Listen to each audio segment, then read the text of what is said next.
Persons could fit new windows in a house in 3 days? അപ്പോൾ 3 ദിവസം കൊണ്ട് ഒരു വീട്ടിലെ പുതിയ വിൻഡോസ് ഫിറ്റ് ചെയ്യാനായിട്ട് 2 പേർക്ക് സാധിക്കും. One of the person fell ill before the work started. അപ്പൊ ഈ വർക്ക് സ്റ്റാർട്ട് ചെയ്യുന്നതിന് മുമ്പ് ഒരാൾക്ക് എന്തു പറ്റി? ഒരാൾക്ക് അസുഖമായി. How long would the job take now?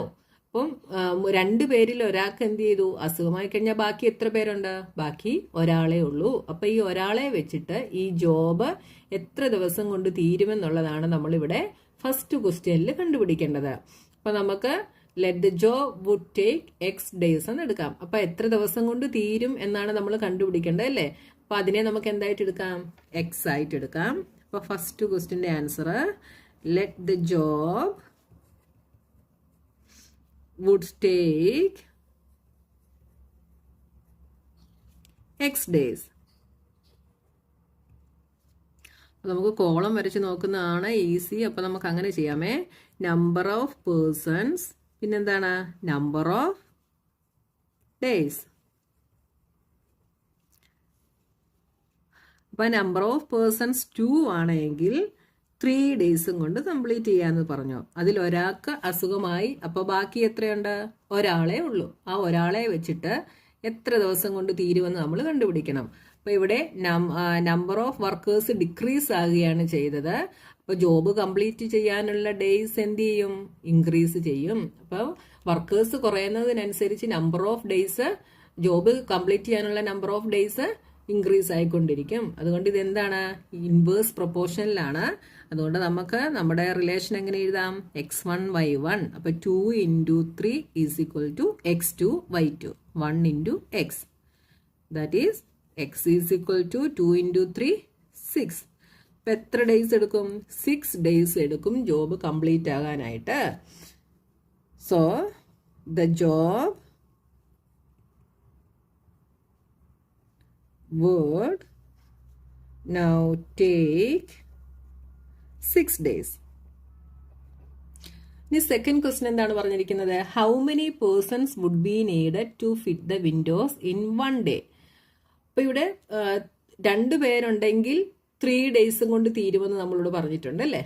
അപ്പൊ ഇവിടെ ഒരു ദിവസം കൊണ്ട് തീരണമെങ്കിൽ എത്ര പേഴ്സൺസിനെ വേണമെന്നാണ് സെക്കൻഡ് ക്വസ്റ്റ്യനിൽ നമ്മൾ കണ്ടുപിടിക്കേണ്ടത്. അപ്പൊ 3 ഡേയ്സും കൊണ്ട് തീരണമെങ്കിൽ 2 പേഴ്സൺസ് വേണം. അപ്പൊ ഒരു ദിവസം കൊണ്ട് തീരണമെങ്കിൽ എന്ത് വേണം? 2ൽ കൂടുതൽ വർക്കേഴ്സ് ഉണ്ടെങ്കിലേ ഒരു ദിവസം കൊണ്ട് തീരത്തുള്ളൂ ഇല്ലേ? അപ്പൊ നമ്പർ ഓഫ് ഡേയ്സ് ഇവിടെ എന്ത് ചെയ്യുകയാണ്? ഇവിടെ ഡിക്രീസ് ആകുകയാണ്. അപ്പം നമ്പർ ഓഫ് പേഴ്സൺസ് എന്ത് ചെയ്യും? ഉറപ്പായിട്ടും ഇൻക്രീസ് ആവും. അപ്പൊ ഇത് നമുക്ക് എങ്ങനെ എടുക്കാം? നമുക്ക് നമ്പർ ഓഫ് പേഴ്സണെ നമുക്ക് എക്സ് ആയിട്ട് എടുക്കാം. അപ്പൊ second question, let x persons be needed. So number of days, number of persons. അപ്പോൾ നമ്പർ ഓഫ് ഡേയ്സ് 3 ആയിരുന്നപ്പോൾ 2 പേര് മതിയായിരുന്നു. ഇനി നമ്പർ ഓഫ് ഡേയ്സ് 1 ആയപ്പോൾ എത്ര പേഴ്സൺസ് വേണമെന്നുള്ളത് നമ്മൾ കണ്ടുപിടിക്കണം. അപ്പോൾ ഇത് ഇൻവേഴ്സ് പ്രൊപ്പോർഷനിലാണ്. So 3 into 2 is equal to 1 into x.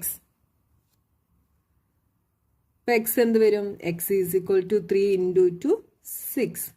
അപ്പോൾ ഒരു ദിവസം കൊണ്ട് തീരണമെങ്കിൽ എത്ര വർക്കേഴ്സ് വേണം? എത്ര പേഴ്സൺസ് വേണം? 6 പേഴ്സൺസ് വേണം. Thus 6 persons would be needed.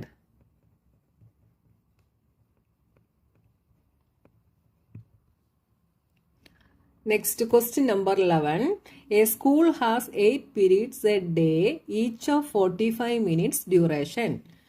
ഇപ്പോൾ ഒരു സ്കൂളിൽ ഒരു ദിവസം 8 periods ആണുള്ളത്. ഓരോ പീരീഡ്സും 45 minutes ആണ് ഡ്യൂറേഷൻ.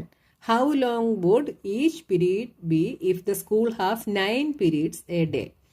അപ്പോൾ ഒരു ദിവസം 9 periods ആണെങ്കിൽ ഓരോ പീരീഡ്സും എത്ര ടൈം ആയിരിക്കും എന്നുള്ളത് നമ്മൾ കണ്ടുപിടിക്കണം. അപ്പോൾ 8 periods ആണെങ്കിൽ ഒരു പീരീഡ് 45 minutes വെച്ചാണ്. അപ്പം 9 periods ആണെങ്കിൽ ഒരു പീരീഡ് എത്ര മിനിറ്റ് വെച്ചായിരിക്കും എന്ന് നമ്മൾ എന്ത് ചെയ്യണം? കണ്ടുപിടിക്കണം. അപ്പോൾ പീരീഡ്സിൻ്റെ എണ്ണം കൂടുന്നതനുസരിച്ച് എന്ത് ചെയ്യും? അതിൻ്റെ ഡ്യൂറേഷൻ എപ്പോഴും എന്ത് ചെയ്യും? കുറയും, ഇല്ലേ? അപ്പോൾ ഇതെന്താണ്? ഇൻവേഴ്സ് പ്രൊപ്പോർഷൻ ആണ്. അപ്പോൾ നമുക്ക് ഇവിടെ എന്തായിട്ട് എടുക്കാം? നമുക്ക് കണ്ടുപിടിക്കേണ്ടത് ഡ്യൂറേഷൻ ആണ് കണ്ടുപിടിക്കേണ്ടത്. അതിനെ നമുക്ക് എന്തായിട്ട് എടുക്കാം? എക്സ് ആയിട്ട് എടുക്കാം. Let each period B X minutes long. Let each period B X minutes long. Number of periods, length of each period. Duration ആണ് ഓരോ പീരീഡിൻ്റെയും. അപ്പോൾ നമുക്ക് എന്ത് എഴുതാം? Length of each period in minutes. അപ്പോൾ നമ്പർ ഓഫ് പീരീഡ്സ് എത്രയാണ്? 8 periods ആണെങ്കിൽ 45 minutes വെച്ചാണ് അതിൻ്റെ ഡ്യൂറേഷൻ. ഇനി 9 പീരീഡ്സ് ആണെങ്കിൽ എത്രയാണ് എന്നുള്ളത് നമ്മൾ കണ്ടുപിടിക്കണം. അപ്പോൾ ഇത് ഇൻക്രീസ് ആകുമ്പോൾ ഇതെന്താവും? ഡിക്രീസ് ആവും, അല്ലേ? നമ്പർ ഓഫ് പീരീഡ്സ് കൂടി വരുന്ന അനുസരിച്ച് ഓരോ പീരീഡിൻ്റെ ലെങ്ത് കുറഞ്ഞുകൊണ്ടിരിക്കും. അപ്പോൾ ഇതിനെ നമുക്ക് എങ്ങനെ എഴുതാം? റിലേഷൻ നമുക്ക് 8 × 45 x1 y1 is equal to x2 y2 9 × x. ഇതിൽ നിന്ന് x എന്ത് വരും? x is equal to 8 × 45 / 9. 9ഉം 45ഉം കൂടെ കട്ട് ചെയ്യാം. 5 8 × 5 40. x is equal to 40. അപ്പോൾ ഒരു ദിവസം 9 പീരീഡ്സ് ആണെങ്കിൽ ഓരോ പീരീഡ്സും എത്ര മിനിറ്റ് വെച്ച് കാണും? 40 മിനിറ്റ് വെച്ചിട്ട് കാണും. Hence each period would B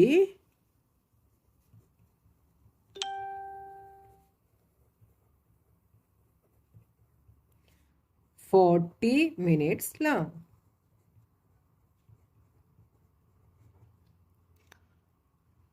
മനസ്സിലായല്ലോ? ഈ ക്വസ്റ്റ്യൻസ് ഒക്കെ നിങ്ങൾക്കൊന്ന് തിങ്ക് ചെയ്താൽ ചെയ്യാവുന്നതേ ഉള്ളൂ കേട്ടോ. അപ്പോൾ വർക്കേഴ്സിന്റെ കാര്യമാണെങ്കിലും വർക്കേഴ്സ് കൂടുന്നതനുസരിച്ച് ജോബ് കംപ്ലീറ്റ് ചെയ്യാനുള്ള സമയം ഡിക്രീസ് ആവും. ഇവിടെ നമ്പർ ഓഫ് പീരീഡ്സ് കൂടുന്നതനുസരിച്ച് ഓരോ പീരീഡിന്റെയും ഡ്യൂറേഷൻ എന്ത് ചെയ്തുകൊണ്ടിരിക്കും? കുറഞ്ഞുകൊണ്ടിരിക്കും. അപ്പം നമ്മുടെ relation x1 y1 is equal to x2 y2 ആ റിലേഷൻ വെച്ചിട്ട് നമുക്ക് ഇതിൽ ഏതാണോ കണ്ടുപിടിക്കേണ്ടത് അതിന് ഈ സെയിം റിലേഷൻ തന്നെ നമുക്ക് യൂസ് ചെയ്യാനായിട്ട് സാധിക്കും.